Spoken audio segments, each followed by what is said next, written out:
Good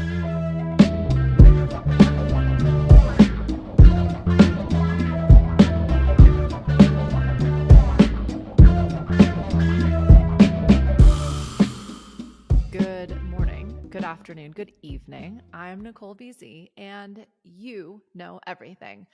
That's it. That's all I'm doing for my intros. You want an intro? Go listen to the old videos.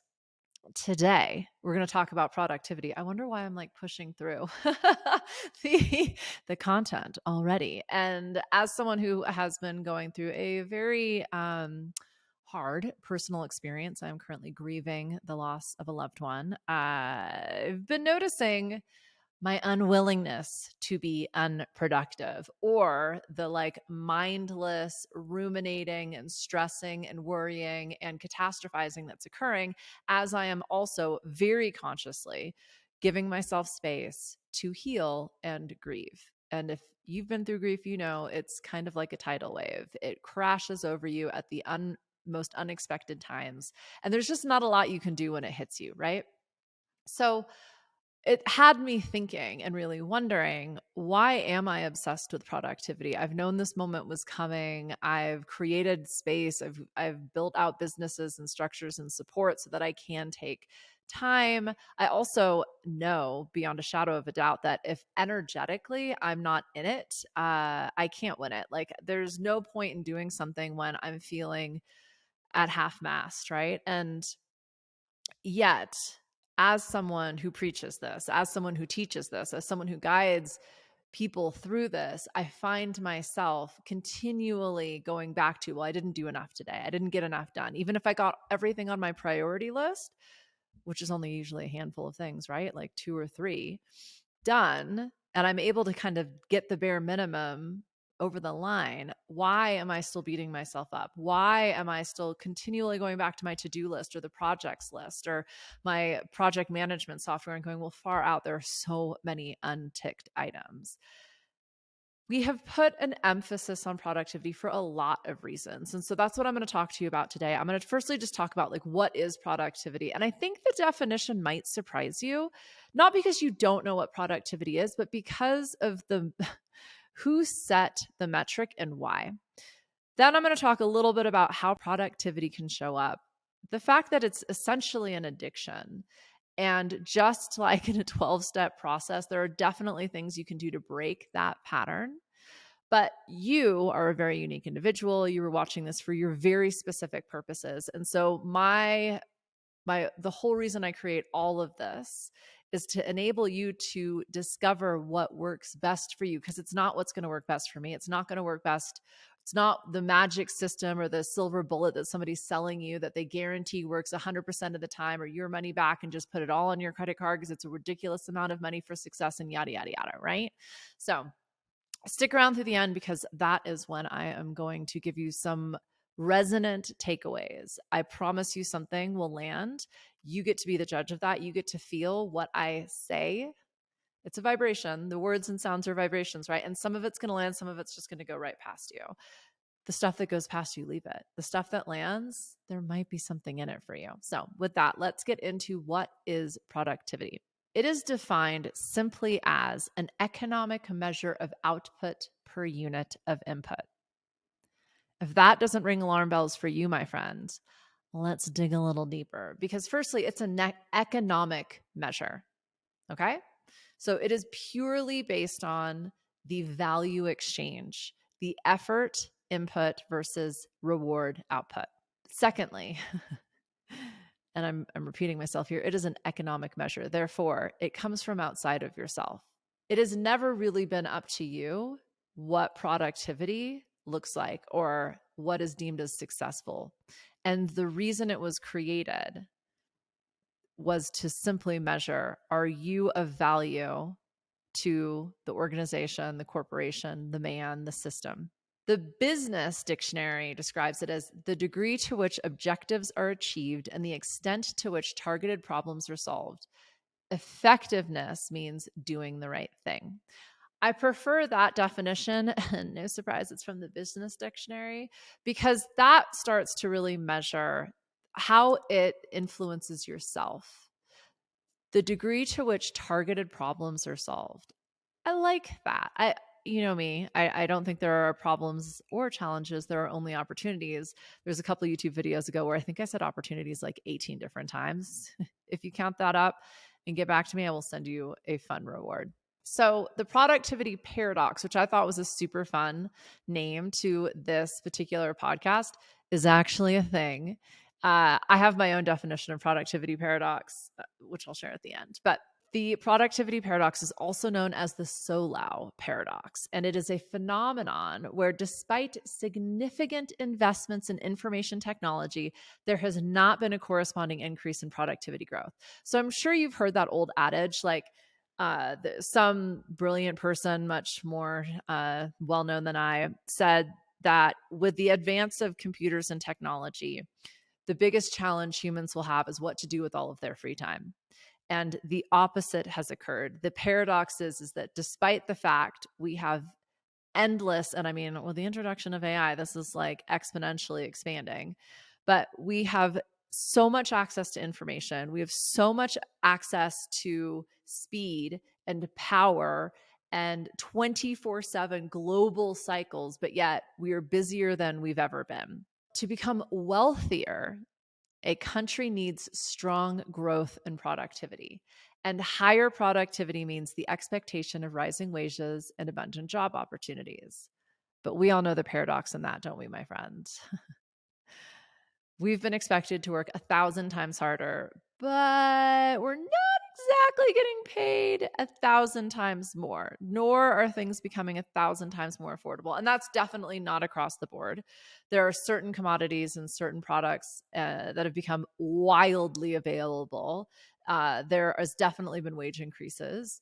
However, when you think about how much more work is expected from a human being, and not just like in the 9 to 5 at your job, but when you think about your community involvement, your family involvement, the maintenance of relationships and communication and updating the schedules you're meant to keep, managing family life, personal life, health life, spiritual life, like it's kind of impossible. And that's where the overwhelm can creep in. That's where it can start to really feel like, despite my input, I am not yielding the output that I desire. No matter how hard I work, I'm still not getting what I want. This gets much more complicated because established economies, growing economies, different parts of the world, they are part of the input as opposed to receiving the benefits of the output, right? And so there are whole theories, there are whole modules in MBA programs that really talk about this sort of throughput, output, cost world paradigm. I'm not going to get into that today because ultimately we're just talking about our obsession with productivity, right? You and me. So I think the productivity and our obsession with it is due to a few things, and largely the societal pressure to perform, right? To constantly achieve and succeed. And I think that compounds with this idea that it was ultimately a metric based on our jobs. And we've been told that if we work harder, we'll succeed more. And then we can buy like the same car as our neighbor, or like a big house is going to make us happier. So there's a lot of like layered messaging and cultural implications in terms of success. Because obviously, if you want to be a more powerful community, nation state, country, culture, if you emphasize success and the evidence, the demonstratives of success, which we have defined as like nice house, big car, fancy shit, like whatever. Even like brands are associated with success, right? So when that becomes the metric, and then the equation is more time, more effort equals success, of course, we're going to double down on productivity. And I think the reason is because we're led to believe that this is where our fulfillment will come from. This is where our sense of accomplishment lays, is in these demonstrative, like what has been prescribed as the evidence of success. Because ultimately, all we want is to be happy, to feel safe and secure. And so we've been led to believe that all of these different factors influence our safety, security, and happiness. And I'm not saying that's untrue. However, I think the paradox is that we continue to work harder and harder and harder, yet we are not experiencing drastic increases in happiness or security or fulfillment. So there's actually quite a few paradoxes in this, because what happens is when we double down on productivity and we become obsessed with it and all of our time is put into working, this decreases our creativity, our motivation, and our satisfaction, because we're not living life. And then what happens is, as a society, we start to devalue those experiences, creativity, satisfaction, motivation, right? Like, why is everybody anti-woo? Why do I still talk about it as woo? Someone even pointed out to me, just by describing it as woo, you are degrading it. And ultimately, all we mean by woo is mental health, emotional health, spiritual health, however you want to define those. For some people, it's all the same thing. For others, it's very, very different spaces with different investment, different practices, different behaviors, right? So we start to devalue creativity, energy, satisfaction, and then we start to dismiss the activities that yield that, which is ultimately free time, taking time for yourself, being selfish, indulging in things that have no monetary return, like play or art. And so now we have this culture that only values overwork, where there is no work-life balance. And now 50%, my partner read a headline to me today that something like 55% of people are quiet quitting, which is costing the United States $1.3 trillion, which just so happens to be the like make-believe debt ceiling. And I was like, I mean, those stats sound ridiculous to me, but he pointed out, it was another adage of, well, 50% of the people are doing 100% of the work. So you could probably get away with 50% of the people not working, but like, who wants to quiet quit? Because to me, that means I am investing potentially 8 hours of my day, a third of my life, into existing with no purpose, no inspiration. There's a big difference in going to work and getting what is expected of you done in exchange for a paycheck. Like, that's not what I'm talking about. I'm talking about knowingly, purposefully turning off for a third of your experience. The other third, you're sleeping, my friend. So especially if you're quiet quitting, because you're probably not too worried about, any different story. So obviously this is going to affect the economy very negatively. If you're not engaged, how can you progress? Like that, I mean, and when we talk about like energetic investment and getting really clear on what it is you want, how you're going to feel when you achieve it, if you're knowingly engaging in something and practicing that apathy, that discontent, malcontent, depression, like, I don't know what you think you're creating. I'm going to suggest it's more of that. But of course, the next paradox is, well, then how do we achieve this balance of productivity and personal well-being? You have to invest in all of the things that society's been saying are of no value for a long time: self-care, space, taking breaks, setting realistic goals. And I get to talk with my people a lot about the goals that we've been told we should achieve. And there's so many challenges with that. But people, I don't want to say they're selling snake oil, but time is a construct. It is also highly wrapped up in this concept of productivity. And when we set impossible goals, we defeat ourselves before we've even started. I would much prefer you set the easiest and most obvious goal so that you can build confidence in achieving goals. That's actually how you set and hit bigger, better, more intimidating goals. That's how you build resilience. That's not me, that's goal setting theory. So society can shift away from focus as a sole pressure, as a sole measure of success, and actually start to value leisure time, so that when you want to take a vacation or you need to take a mental health day, rather than people being like, oh, that sounds nice, oh, lucky for you, I wish I had that, they could say, fantastic, that's amazing. Anything I can do to support you while you're away? As I work with leaders who are implementing flexible and hybrid work scenarios, that means someone might not be able to show up on a Thursday or Friday because they're not feeling it. But that gives them the freedom to show up when they do. And that might look like a Saturday or Sunday. We stop micromanaging people because we don't trust them. And we start empowering people to do the best work they can the way they do their best work, which might look very different than you. That's okay. That to me is diversity and inclusion, but I digress. So, yeah, setting realistic goals, taking breaks, prioritizing self-care, understanding your own definition of success. I've done a lot of podcasts about what is your definition of success. I ask and start a lot of conversations with how will we know we've been successful at the end of this? If you can get clarity on that, it will shift your relationship to productivity. So, okay, let's get to brass tacks, right? BZ, you're saying to me, well, how do I get more productive? I feel like I'm just spinning my wheels. I'm constantly exhausted. I'm not inspired. And believe me, my friend, I get it. I find myself in those experiences, even though I've created businesses where I'm in charge. I get to make my own rules. It's only up to me, the output and the throughput, right? And yet still, there are absolutely moments when I am totally overwhelmed and burnt out. So, I mean, I'm not even going to get into the just like take a break, take a nap, energy stacking activities, so on and so forth. There are other podcasts for that. I want to give you some new stuff here. So let's talk about. I've kind of walked people through this model before, but it's called like I call it the productivity matrix. I think I discovered it in the 7 Habits of Highly Effective People by Stephen Covey in like the 90s. I've seen it reiterated over and over and over again. Most of the time, people just give it a different name and then pretend like it's their own intellectual property. But the point being, you really want to get a handle on what it is you do, why you're doing it, and how you feel about it.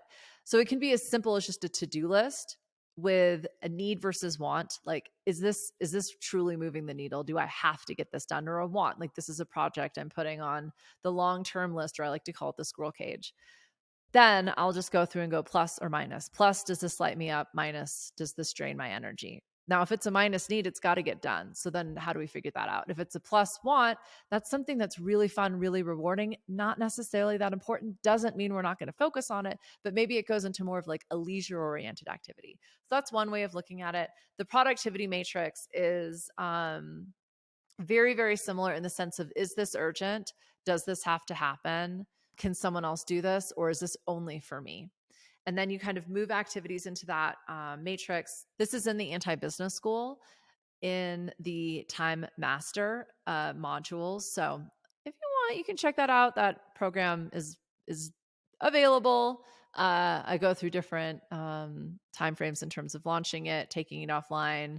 It's at full price. It's at a discount. So just go to NicoleBZ.com to check that out, or pop into the Discord container. The link is below.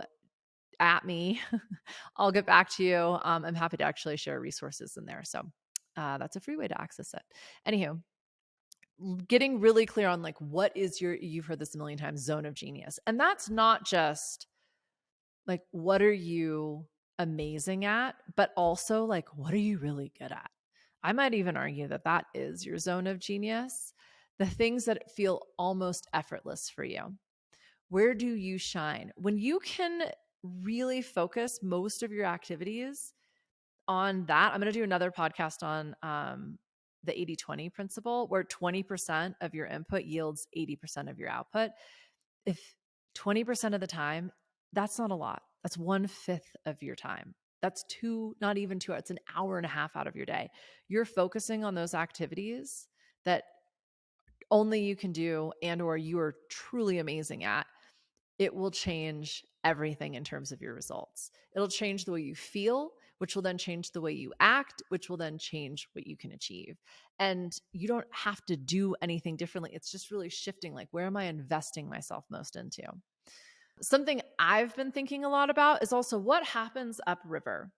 There are days where I get a month's worth of work done.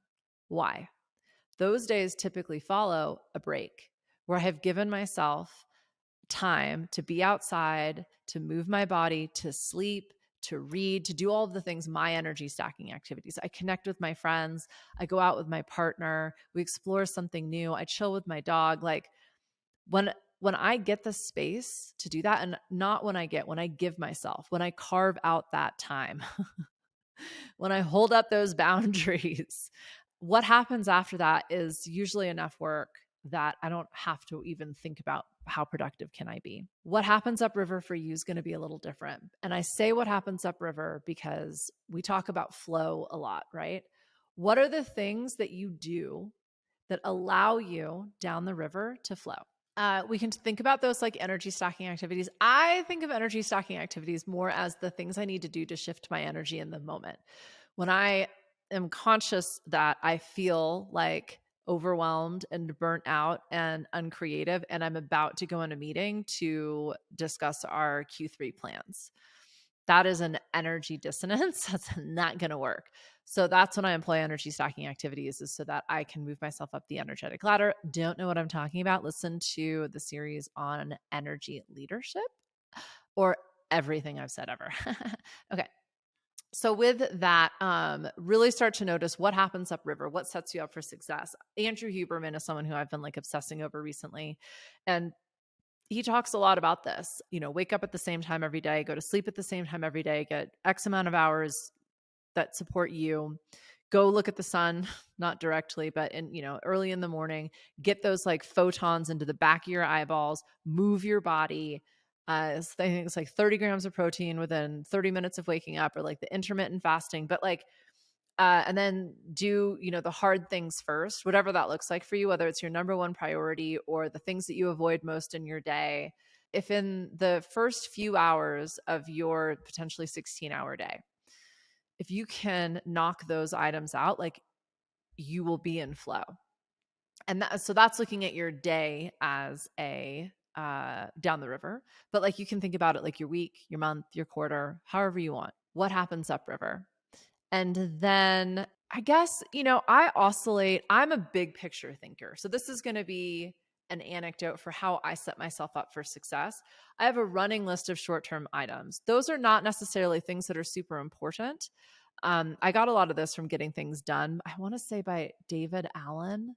This was like a productivity, one of the original like success hackers. And this was like in the 2000s. But looking at your activities of like, what will take me 5 minutes or less? What will take me an hour or less? What is something that I'm going to really chip away at?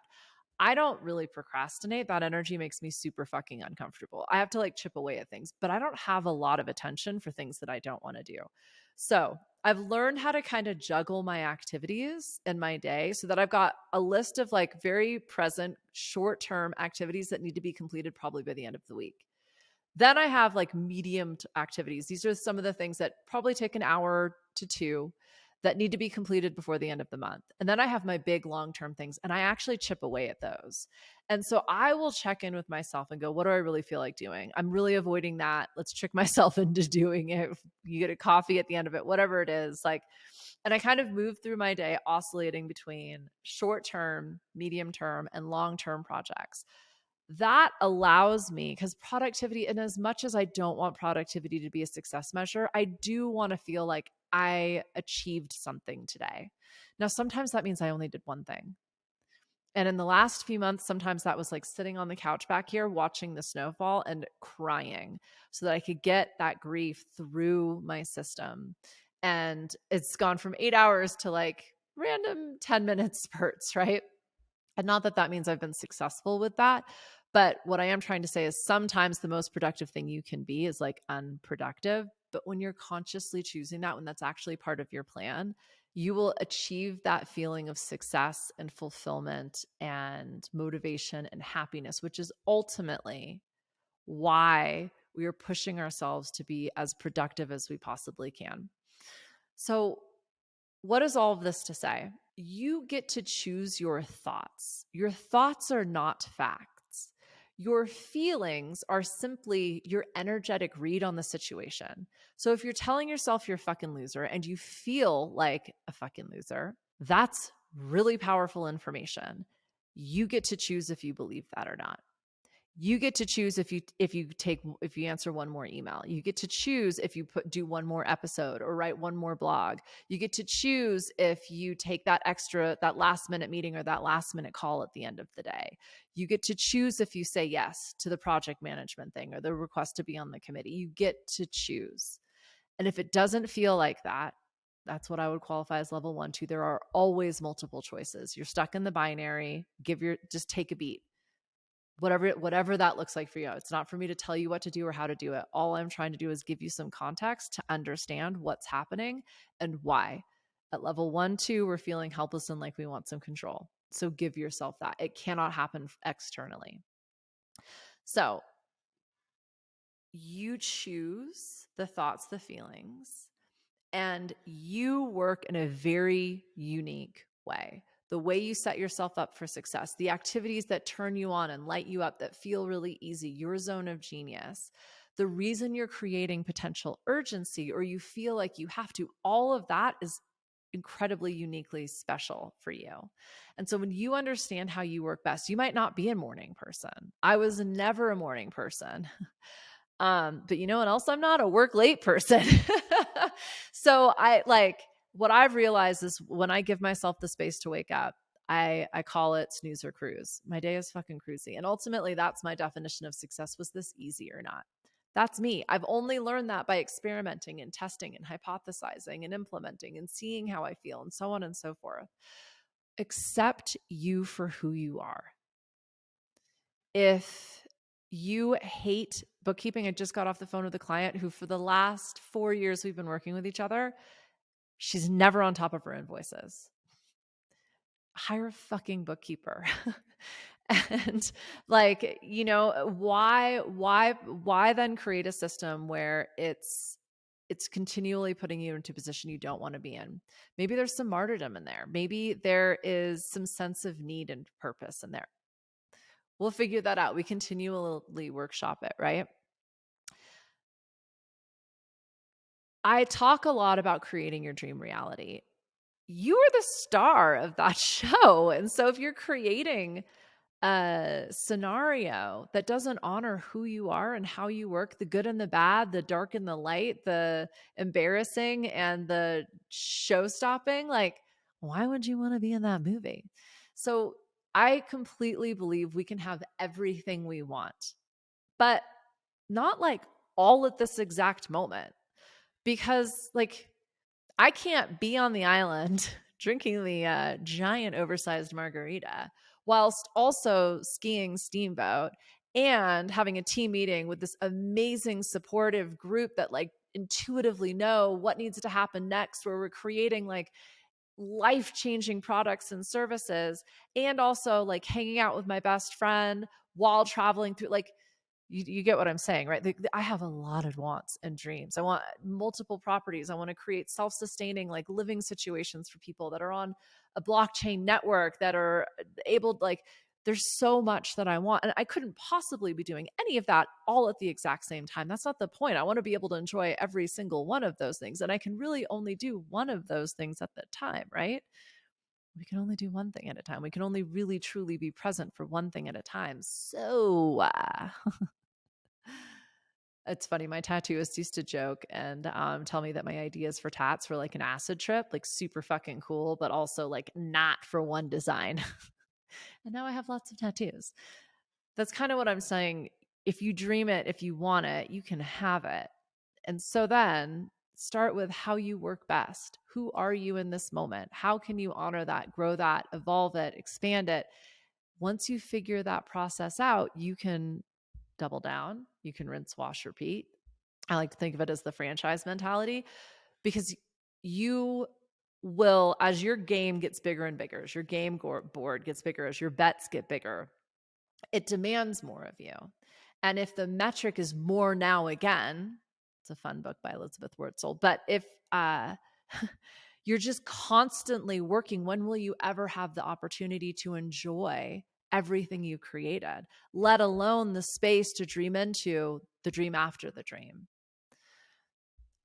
I have a lot more to say about that, but I think I'm going to stop there. That was a lot. So, what's the BZ conundrum here? What's the ultimate productivity paradox? If you're too busy, you won't have the space for it all. And the whole reason you're watching this, the whole reason you're here, the whole reason you're contemplating this productivity paradox is how to break that pattern so that you can be as successful as you want to be and enjoy the fruits of your labors. Have the cake and eat it too, my friend. So with that, please find me in the Discord container. The link is below. It is free. It is where I share all of the latest and greatest happenings. You can also go to NicoleBZ.com to find that. You can get on the Loop. That is the monthly newsletter. That's where I share the things that I'm currently obsessing over. Did I say monthly? It's been, well, it hasn't even been monthly recently, if I'm being honest, but I oscillate between like weekly and monthly. Maybe you can have a choice. I don't know. We'll see. The Loop, the container, my website. You're here, so I don't need to tell you about that. Thank you. Thank you for being here. I certainly wouldn't be here without you. I do this for you. Now I'm looking how to stop. I should probably stop talking and then I can stop recording. So I'm going to do that. Thank you. I love you. Bye.